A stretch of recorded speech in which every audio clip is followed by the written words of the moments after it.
I'd like to talk to you today about the midah of shtika, cultivating the capacity for silence. Now you might say this is an ironic choice. Here we are, it's Erev Pesach. We're getting ready to celebrate the holiday whose nickname is Pesach, the mouth that speaks. And on the night of the Seder, we use our mouths a lot. There's the foods we can eat, we must eat, the foods we don't eat. And the primary moment of the night is the storytelling. B'chol dor v'dor chayav adam lir'ot et atzmo, kilu hu yatsa miMitzrayim. In every generation, a person needs to feel as if he or she actually left Mitzrayim. The main way that we do this is by Sipor Yetziat Mitzrayim, telling the story, helping it ourselves inhabit the story. Now, speaking is also freedom. We know this from the story of the Exodus itself. The moment when the wheels of redemption start turning, when Hashem remembers the covenant, is right after the Jewish people cry out, an inaudible kind of speech. Our drama society at SAR recently put on The Miracle Worker, and the actors showed us how Helen Keller started to come out of her shell when she gained the power to speak, to communicate. Self-expression, self-knowledge comes together with speech.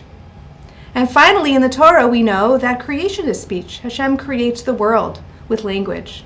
And that's important for us to remember, because although we can't create the world, we do create worlds through speaking. So why shtika? Why focus on silence? Well, just as we know that speech can help create worlds, we also know that speech can be harmful and can destroy worlds. The spoken word, the written word, the tweeted word. And shtika, cultivating silence, literally taking yourself out of the conversation, can sometimes be a helpful corrective. To take the time to work at more careful speech, to make sure that, God forbid, you're not contributing to harm. You're not contributing to anybody's suffering. But cultivating shtika, silence, doesn't have to mean, okay, I'm not going to talk at all. It can mean pulling back a little bit more.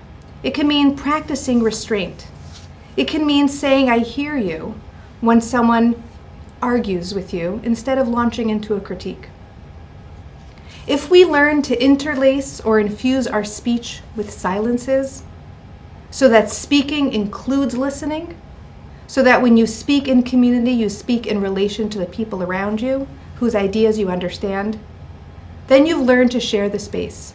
Then you've learned that speaking, using the power of speech, together with restraint, is what it means to build a community of listening, respecting people. And that is truly the mouth that speaks. Chag Sameach.